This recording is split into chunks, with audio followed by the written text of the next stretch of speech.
जातिरिया पे गर्भ न करियो, जानारी पे गर्भ न करियो, नारी पे गर्भ न करियो। अरे काऊ दिन रोबत ही रह जाएंगे, एक दिन पाले सुआ उड़ जाएंगे, एक दिन पाले सुआ उड़ जाएंगे, एक दिन पाले सुआ उड़ जाएंगे।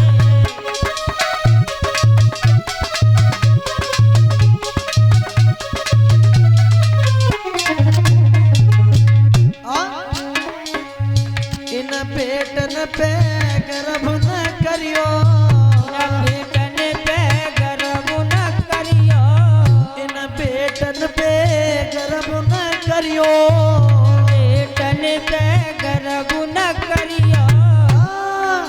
काऊ दिन न्यारे जे जाएंगे, एक दिन पाले सुआ उड़ जाएंगे, एक दिन न्यारे जे जाएंगे, काऊ दिन पाले सुआ उड़ जाएंगे।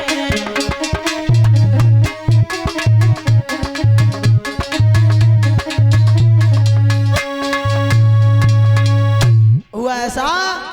हरिश्चंद्र महाराज कहने लगे, नहीं बाबा जी, मेरी स्त्री पतिव्रता है और मेरी स्त्री मेरे किए हुए फैसला में कभी ना नहीं कर सकती, मुझे विश्वास है। बोले ठीक है, जाओ पूछ के आओ। तो देखिए हरिश्चंद्र महाराज जब दरबार से और माताओं घर पे आए हैं, तारा महाराज की आरती उतारने लगी, तो हरिश्चंद्र कहने लगे, तारा किसी और के थाल से हमारी आरती मत उतारो रानी, अब हमारा कुछ भी नहीं रहा। एक महात्मा के चक्कर में आकर के हम अपना सब कुछ दे बैठे, अब हमारे पास कुछ नहीं है। तारा, मैं तुम्हारे पास केवल इसलिए आया हूं, क्या तुम मेरे साथ में तारा बिक सकती हूं? तो देखिए क्या उत्तर दिया उस अर्धांगिनी ने, महाराज आप तो ऐसे पूछने चले आए जैसे मैं किसी दूसरे की स्त्री हूं। महाराज, इस शरीर के ऊपर आपका हक है, आपका अधिकार है। कहने को शरीर हमारा है, पर सब अधिकार तुम्हारा है। पति के वचनों को मैं मानूं, यही सौभाग्य हमारा है। महाराज, इस शरीर के ऊपर आपका हक है, आपका अधिकार है, और बेचना तो बहुत छोटी सी बात है। महाराज, क्या उत्तर दिया उस अर्धांगिनी ने? अरे महाराज, ये बातें छोड़ो,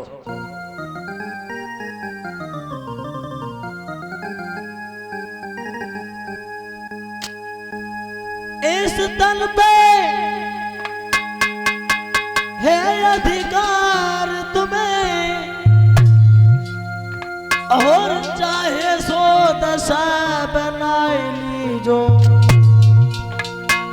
बेचना कौन है बड़ी बात, टुकड़े टुकड़े करवाई।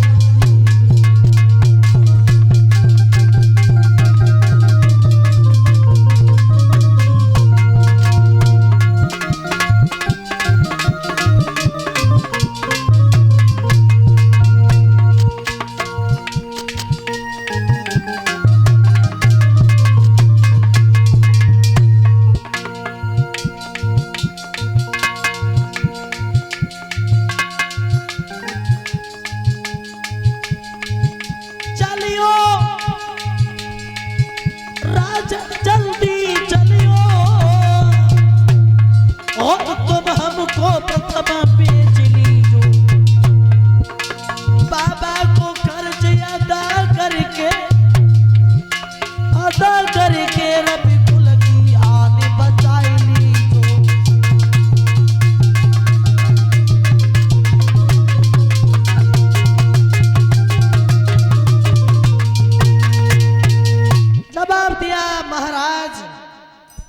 आप तो ऐसे पूछने चले आए।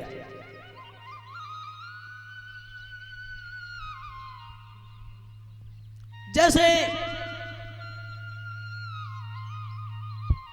मैं किसी दूसरे की स्त्री हूं।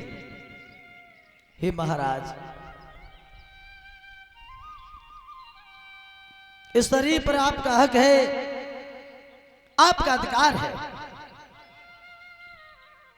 तब तक रोहितास भी आ गया। रोहितास कहने लगा, पिताजी, द्वार पे एक सन्यासी खड़े हैं और वो ये कह रहे हैं कि तुम्हारे पिता ने हमारा ऋण नहीं चुकाया।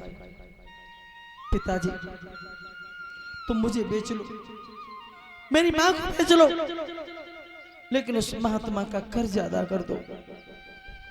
हरिश्चंद्र ने अपने बेटा को बाहों में बल लिया। धन्य मेरे लाल, धन्य है। चंदन की किरचे भली, गाड़ी भरो न काठ, और सपूत ये कही भलो, कपूत भले नहीं साठ। घर में सच्चा सपूत एक ही काफी होता है, और सच्चा सपूत मर सकता है, लेकिन पिता के अपमान को कभी सहन नहीं कर सकता। रोहितास ने जब ये कहा, पिताजी तुम हमें बेच लो, मेरी मां को बेच लो, लेकिन उस महात्मा का कर्ज अदा कर दो। हरिश्चंद्र की आंखों में आंसू आ गए। धन्य मेरी लाल, एक छोटा सा बालक भी कह रहा है, और माताओं, तीनों प्राणियों ने घर से एक पैसा भी नहीं लिया। राजसी वस्त्र उतार के फेंक दिए हैं। क्या दशा है तीनों प्राणियों की। जब घर से चले हैं, एक कवि तो ये कह रहा है,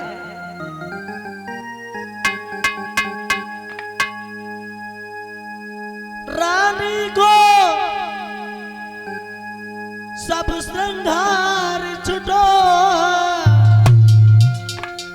और केवल एक साड़ी मोटी है। राजा पे केवल धोती है, बेटा पे सिर्फ लंगोटी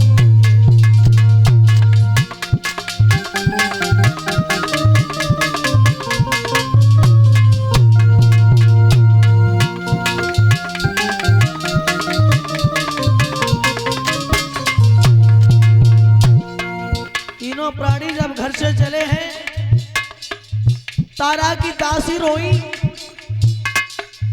तो तारा ने दासी के हाथ अपने हाथों में ले लिए और एक आ सहेली रो ना, मुसीबत के दिन थोड़े दिन के और हैं। दासी बोली,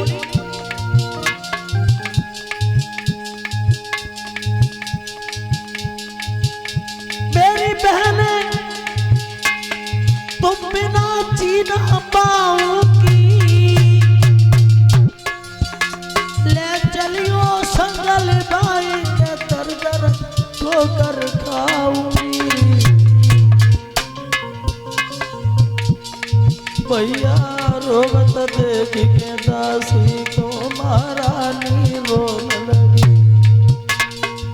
अब तो रोवत देख के दासी को महारानी रोने लगी।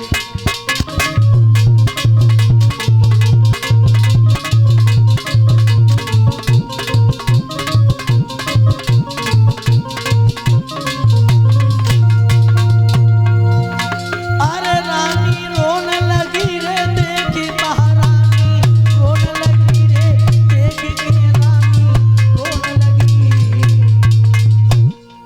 भैया रोवत देख के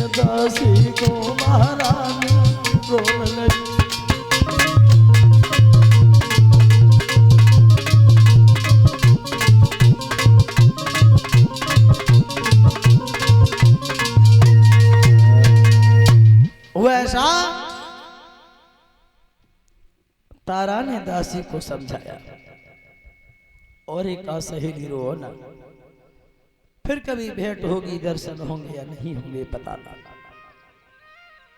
आज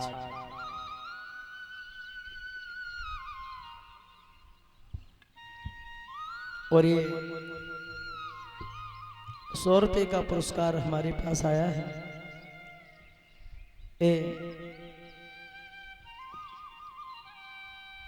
जो हमारे मौसा जी हैं, आपके पड़ोस में ही नगला दत्ता के रहने वाले हैं, दत्त के नगर आगे, श्रीमान प्रमोद यादव,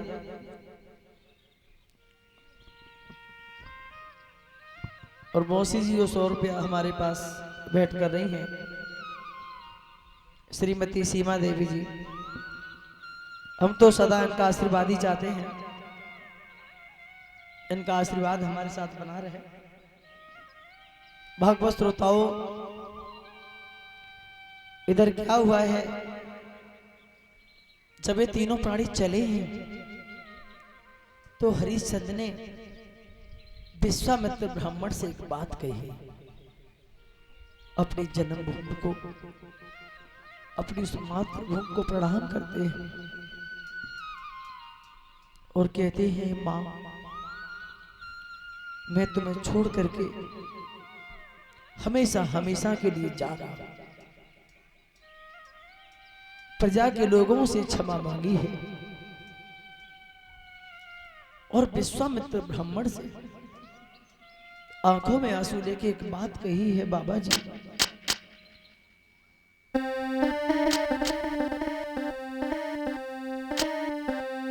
एक विनती है नाथ,